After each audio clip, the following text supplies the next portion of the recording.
Next to it, that is the median nerve. So the median nerve, it arises from the brachial plexus in the axilla by the two roots, that is the lateral and the medial. The lateral root, that is from C5, C6 and C7, arises from the lateral cord of the brachial plexus, and the medial root, that is from the C8 and the T1, arises from the medial cord of the brachial plexus. Then the medial root crosses the front of the third part of the axillary artery to unite the lateral root in a Y-shaped manner to forming that the median nerve. Then the root value of the median nerve, that is from C5, C6, C7, C8 and the T1. So in the axilla, then the course. In the axilla, the median nerve lies lateral side of the third part of the axillary artery. Then it enters into that the arm at the lower border of the teres major muscle. Then it goes downward direction and into that the cubital fossa. The median nerve lies medial to that the brachial artery and the tendon of the bicep brachii. Then into the cubital fossa, it gives the muscular branches from the medial side of, here you can see, medial side to supply the superficial flexor muscles of the forearm, that is the flexor carpi radialis, palmaris longus, the flexor digitorum superficialis, except that is the flexor carpi ulnaris. Then the median nerve leaves the cubital fossa by passing between the two heads of the pronator teres and gives off the anterior interosseous nerve. So here you can see anterior interosseous nerve.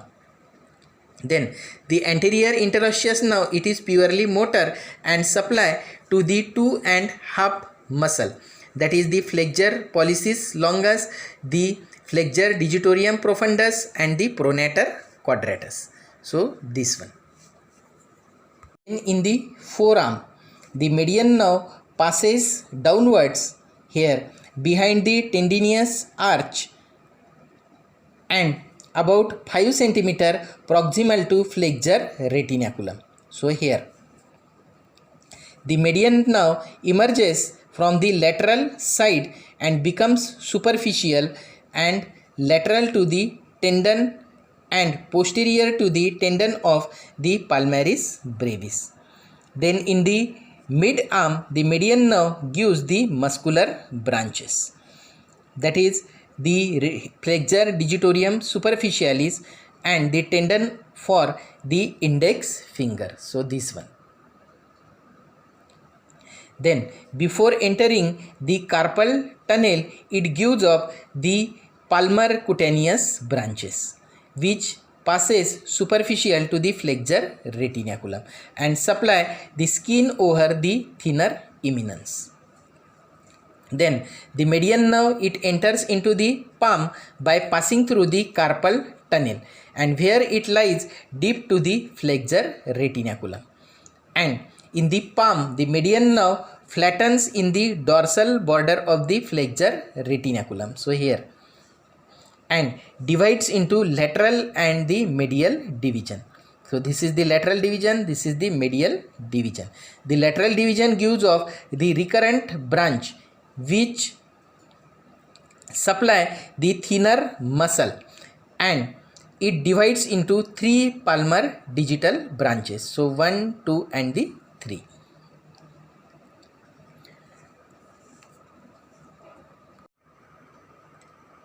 Then that is the medial division, it gives the 2 palmar digital nerves. So this one. So the 5 palmar digital nerves give supply to the sensory innervation of the skin of the palmar aspect of lateral 3.5 digit, including the nail beds, and the skin over, that is the dorsal aspect of the distal phalanges, and first and second, here first and second, that is the lumbricals. So that is the nerve supply to that the different part of that is the median nerve.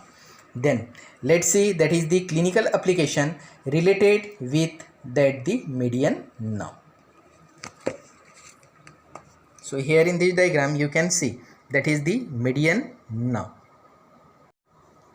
Then injury to that the median nerve. So the lesion of the median nerve occurs by the falling sides, that is at the elbow here, then at the wrist here, and in the carpal tunnel syndrome or the region of the carpal tunnel. So first we should have to see that is the injury should be occurs on the elbow. So this region. So it can occurs the characteristic features. So in this the clinical features are seen, that is the forearm kept the supine position, that means the loss of the pronation. Then the wrist flexion is weak and the adduction of the wrist. Then the last one, that is the benediction attitude. So in the benediction attitude, that is the patient can occurs in this diagram you can see, that is the Benedict's attitude. So this one. So in this, that is the thumb and the index finger and the middle finger, it should be straight, and little finger and the ring finger, it should be flex. Okay? So this type it is called the Benedict's attitude. The ape thumb deformity. So in this, that is the thinner eminence, it is flattened, the thumb rotated laterally and adducted, and the lateral 3.5 finger, it shows occurs the loss of sensation into this region, that is the 3.5 of that is the finger. So this type of the characteristic features, it is called the ape thumb deformity. The injury should be occurs into that the wrist region. So it can occur the same, that is the ape thumb deformity. So here, and the loss of sensation of the lateral 3.5 finger into that the palmar region. So this symptom that should be seen when the injury should be occurs at the wrist joint. Then the fourth, that is the injury should be occurs into that the carpal tunnel. So it is called the carpal tunnel syndrome. So in this, that is the features are seen, that is the feeling of burning pain or the pin and the needles on the sensory distribution of the median nerve. Then there is no sensory loss over the thinner eminence, and the weakness of the thinner muscle and ape thumb deformity may be seen. And the positive sign of the Tinel's sign. So here you can see that is the Tinel's sign. Here that is the flexor retinaculum. You can palpated here. So that is the conduction of velocity is reduced. And the second test that should be done, that is the Fallon test. So here in this type. So here also, that is the conduction velocity in the median nerve that should be reduces. So these are the clinical features seen when the injury should be occurs to that the median nerve. Then let's see that is the ulnar nerve. So here you can see that is this is the ulnar nerve. So this one. So the ulnar nerve, it is arises from the axilla from the medial cord of the brachial plexus, that is from C8 and the T1, and it receives the contribution from the ventral ramus of the C7. Then in the axilla here, that is the nerve lies medial to that the third part of the axillary artery. Then it enters into that the arm as a part of the neurovascular bundle and runs distally along the median side of the brachial artery up to the mid arm. So here, then it runs downwards to the back of the medial epicondyle of the humerus. So here you can see. Then on the back of the medial epicondyle of the humerus, it can be easily palpated, and the groove it is converted into that the tunnel called the cubital tunnel by the fibrous band.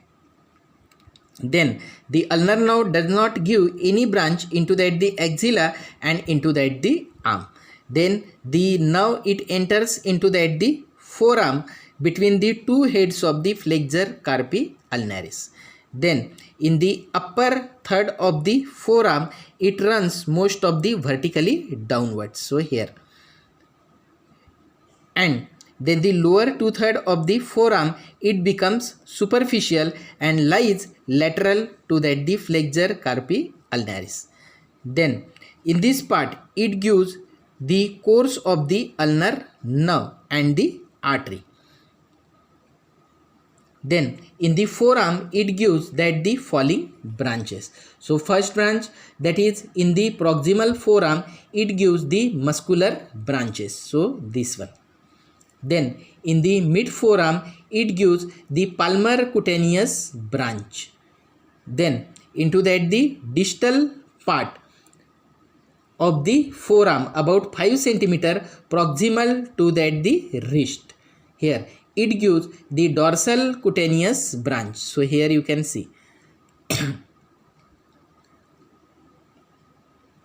Then the ulnar nerve enters into that the palm. So here in this diagram you can see it is enters into the palm by passing superficial to that the flexor retinaculum and the space under the ulnar tunnel. Then distal to that the pisiform bone. The ulnar nerve it should be divides into that the superficial and the deep branch. So here superficial and here one, that is the deep branches.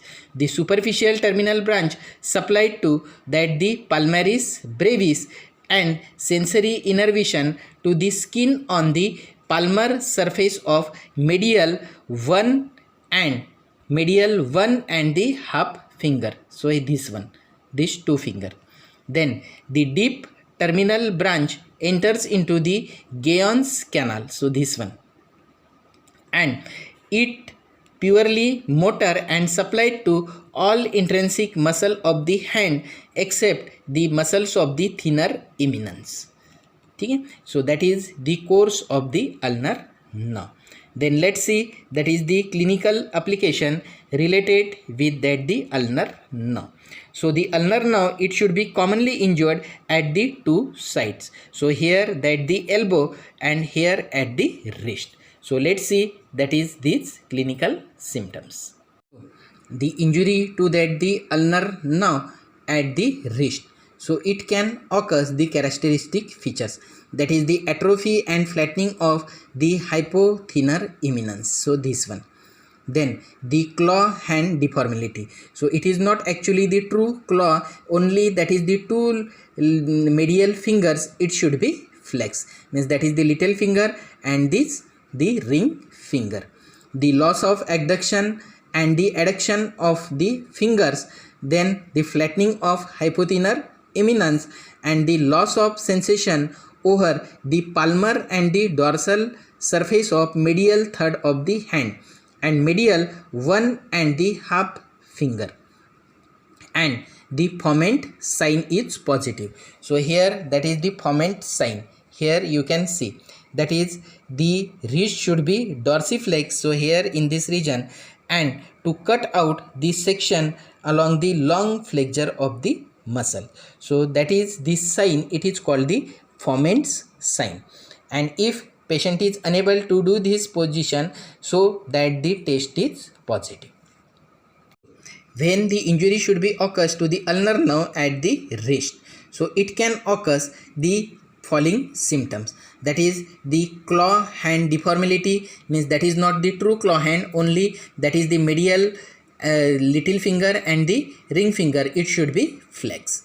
Then second one, that is the atrophy of the flattening of the hypothenor eminence. So this one, and the loss of abduction and the adduction of the finger, this one, and the sensation of the dorsal and the palmar region of the ring finger and the half part of the ring finger and the little finger, it should be lost. So in this way, dorsal region and also into that the palmar region. And the last one, that is the Froment sign, it is positive. So this one. So these are the symptoms that should be seen when the ulnar nerve is injured.